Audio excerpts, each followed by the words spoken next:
காலை வணக்கம். இது என்னென்னா அடிக்கடி ஆரம்ப கால ப்ராக்டிஸ் 44 வருஷம் ப்ராக்டிஸ். முன்னாடிலாம் எலக்ட்ரிசிட்டி கொடுக்க மாட்டாங்க. இந்த அண்ணா நகர், பொறுக்குப்பேட்டை இந்த பக்கம்லாம் வந்து எல்லாம் அன்ஆத்தரைஸ்டு ஆக்குபன்ஸ் தான். அதுக்கப்புறம் என்ன பண்ணுவாங்களா, அப்போல்லாம் எலக்ட்ரிசிட்டி ஆக்ட் தான், இது கிடையாது. இது டான்ஜெண்டோ எலக்ட்ரிசிட்டி கோடெல்லாம் இல்லை. நீங்கள் இது பாண்டு, இண்டெமினிட்டி பாண்டு எழுதி கொடுத்துட்டு கரண்ட்டு வாங்கிக்கோங்க அப்படின்னு ஆர்டர் போட்டுருவாங்க. அதை வாங்கி கொடுத்துருந்தோம். அதுக்கப்புறம் நடுவில் நம்ம அதில் கொஞ்சம் கொஞ்சம் மாற்றங்கள் வந்து சில நேரங்களில் என்ன ஆகுதுன்னா, சில நீதிபதிகளுடைய உறவினர்கள், நண்பர்கள், லாபி இந்த நிர்பந்தத்தால் இந்த மாதிரி உத்தரவுகளை வந்து மாற்றி கொடுக்கறது வேலைகள் நடந்துகிட்ருக்கோம். மறுபடியும் ரெஸ்டோர் அவன் இப்படி ஓண்டிக்கிட்டே இருக்கா. இந்த ஏரியா ரொம்ப கஷ்டமான ஏரியா. ஸோ அந்த சூழ்நிலை இந்த தீர்ப்பு வந்து உங்களுக்கு ரொம்ப ஹெல்ப்ஃபுல்லாக இருக்கும்னு நினைக்கிறேன். இப்படி ஒரு தீர்ப்பு வந்திருக்கு. இது வந்து AR 2024 Calcutta 329, AR 2024 Calcutta 329, S Rajendran vs superintendent engineer electricity department and another, superintendent engineer electricity department another. இதில் வந்து எலக்ட்ரிசிட்டி ஆக்ட் செக்ஷன் 43 அதை வந்து 2007 அமெண்ட் பண்ணியிருக்காங்க. Joint electricity regulatory commission for state of Goa and union territories, electricity supply code regulation 2000 இதெல்லாம் discuss பண்ணியிருக்காங்க.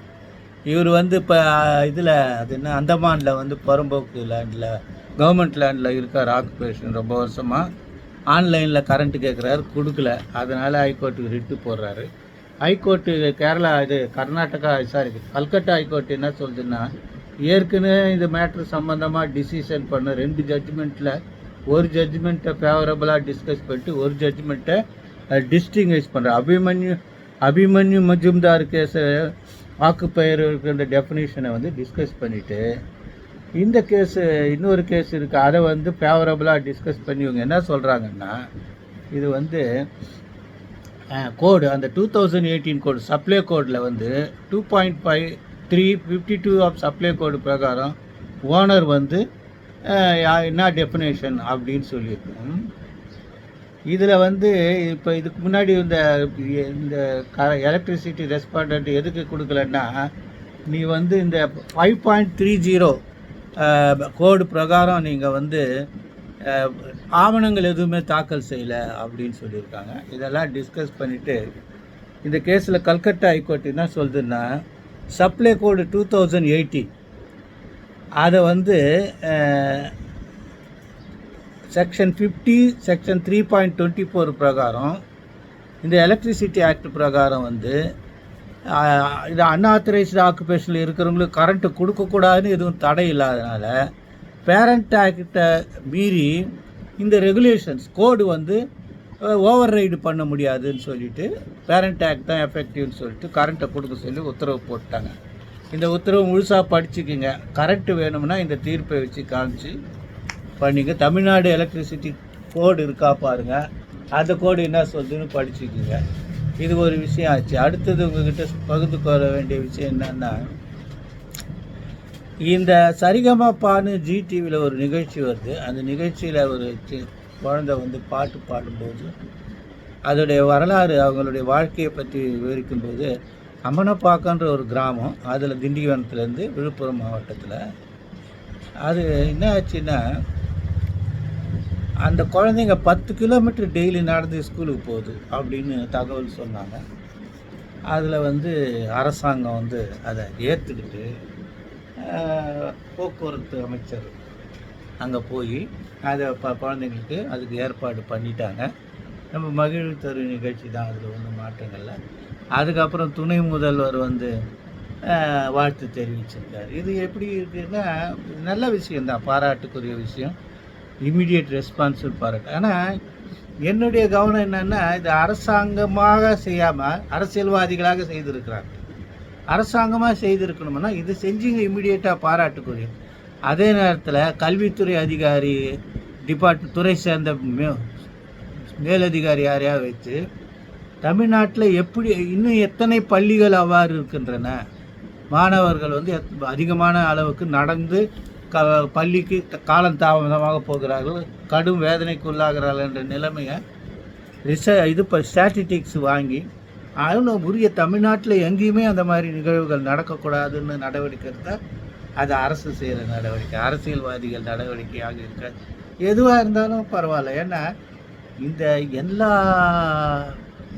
பதவிக்கு வருகள் முதலமைச்சர்கள், பிரதமர்கள், நேரு காலத்தில் இருக்கட்டும், இந்திரா காந்தி காலத்தில், ஈவன் நரசிம்மராவ் காலத்தில், ஒரு காலத்தில் ஒரு சிறப்புகள் நடைபெற்றது.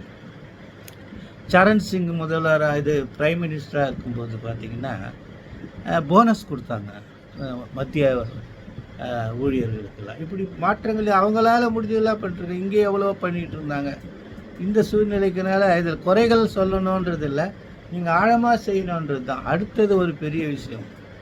அது இன்னும் எங்களுக்கு மன வருத்தத்தை தருது. என்னென்னா அந்த பள்ளி மாணவர்கள் வந்து அந்த ப்ரேயர் பண்ணுற இடத்துல நின்றுட்டு இருந்தாங்க. ஒரு 30 மாணவர்கள் நிற்கிறாங்க. அந்த எந்த மாணவர் காலையும் செருப்பு இல்லை.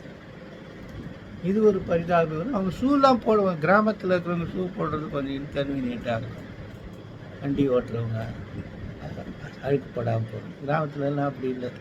செருப்பு போடுறதுக்கு செருப்பு அது உடனடியாக அது எல்லா பள்ளி மாணவர்களுக்கும், தமிழ்நாட்டில் இருக்க அனைத்து பள்ளி மாணவர்களுக்கும், பிரைமரி ஸ்கூல் படிக்கிற வரைக்குமாவது, எலிமெண்ட்ரி ஸ்கூல் வரைக்குமாவது செருப்பு நீங்கள் சப்ளை பண்ணுங்கள். எங்கள் போஸு நண்பர் போஸு 5 வருட கவுன்சிலராக 5 முறை கவுன்சிலராக இருந்தார். இப்போ திமுகவில் தான் இருக்கார். அவர் எப்போவுமே வருஷம் செருப்பு வாங்கி கொடுப்பார். நான் வந்து மதுரையில் ப்ராக்டிஸ் பண்ணும்போது செருப்பெல்லாம் இங்கேருந்து வர வச்சு அங்கே இருக்கிற மாணவர்களுக்கு கொடுத்து அது ஒரு விழாவாக செலிப்ரேட் பண்ணலான்னு மதுசூதனை கேட்டேன். அவர் நீ மேலூர் எம்ப்ளாய் போய் கேளுன்னாரு. என் வரையும் நான் போய் பார்க்க தயாராக இல்லை. எம்எல்ஏ பார்க்குற வேலையை நம்ம நான் விளம்பரமாக தேடுறேன், நானே நேரடியாக கொடுத்தேன். இப்படி சில விஷயங்கள் வந்து செய்ய வேண்டிய கட்டாய சூழ்நிலைக்கு இதெல்லாம் அடிப்படைகள் பண்ணணும். நீங்கள் ப்ரீபீஸ் கொடுக்குறீங்க, விளங்காத பேனு, விளங்காத மிக்சி, கிரைண்டர்லாம் கொடுத்து அதை யாரும் பயன்படுத்தாமல் வேஸ்ட்டாக போய், அதை விட இது நல்ல, இது அடிப்படை. மாணவர்களுக்கு நீங்கள் வந்து அது என்னென்ன மாணவர்களுக்கு கொடுக்கும்போது மாத்திரம், மாணவர்களுக்கு குழந்தைங்களுக்கு கொடுக்கும்போது மாத்திரம் அவர்களுக்கு வந்து நம்ம தானமாக கொடுக்குறோம்ன்றதை தெரியாமையே கொடுக்கணும். அப்போ தான் அவங்க மனநிலை சீராக வரும். என்ன இது வந்து சாப்பிட்றது இடத்துல சாப்பாடு போடுறேன், மத்தியானத்தில் முட்டை போட்டேன், சாப்பாடு போட்டேன் அப்படி சொல்லி அவர்களுடைய மனநிலையை வந்து மாற்றாமல், இது வந்து ஒரு தந்தை என்ற இடத்துல பேரண்டிஸ் நிலையில் அரசாங்கம் செய்கிறதா அவங்க வந்து கருதி அவங்க இதுக்கு எதிர்பலனாக மக்களுக்கு என்ன கொடுக்கணும், என்ன செய்யணுன்ற உணர்வோடு அவங்கள வளர்க்குறது தான் கடமைன்னு நினைக்கிறேன். அவ்வளோதான், வேறு என்ன சொல்கிறது. காலை வணக்கம், நன்றி.